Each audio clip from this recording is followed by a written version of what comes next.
এই যে আমাদের ছানা ছানা খাওয়ার রেডি হচ্ছে বলে বসে রয়েছে। আর ও খাবে হচ্ছে তোমার চিকেন সেদ্ধ আর ভাত।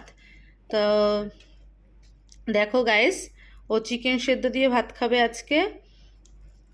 রোজই খায়, তো আজকে তোমাদের সঙ্গে শেয়ার করছি ও চিকেন সেদ্ধ দিয়ে ভাত খায়। এক এক দিন একটু স্বাদের খাবার মানে খাওয়া উচিত না, যেহেতু খুব প্রচণ্ড পরিমাণে পশম পড়ে ওদের, ওদের লিভারেও এফেক্ট হয়। তো বাড়িতে যাদের যাদের কুকুর আছে তারা তারা সবাই এরকমই চেষ্টা করবে যে বয়েল চিকেন দিয়ে ভাত খাওয়ানোর। তো আর ড্রাই ফ্রুট তো খাই সকালবেলার টিফিন। তো এখন বান্টিকে খাওয়াবো। তো দেখো গাইস, আমার বড় ছানার খাওয়া হয়ে গেছে, সয়াবিন দিয়ে রুটি খেয়েছে, আর ছোটো ছানা খাচ্ছে হচ্ছে চিকেন দিয়ে। ও খেয়েছে আজকে হাড় ছাড়া মাংস, ও আচ্ছা হাড় সমেত মাংস খাচ্ছে।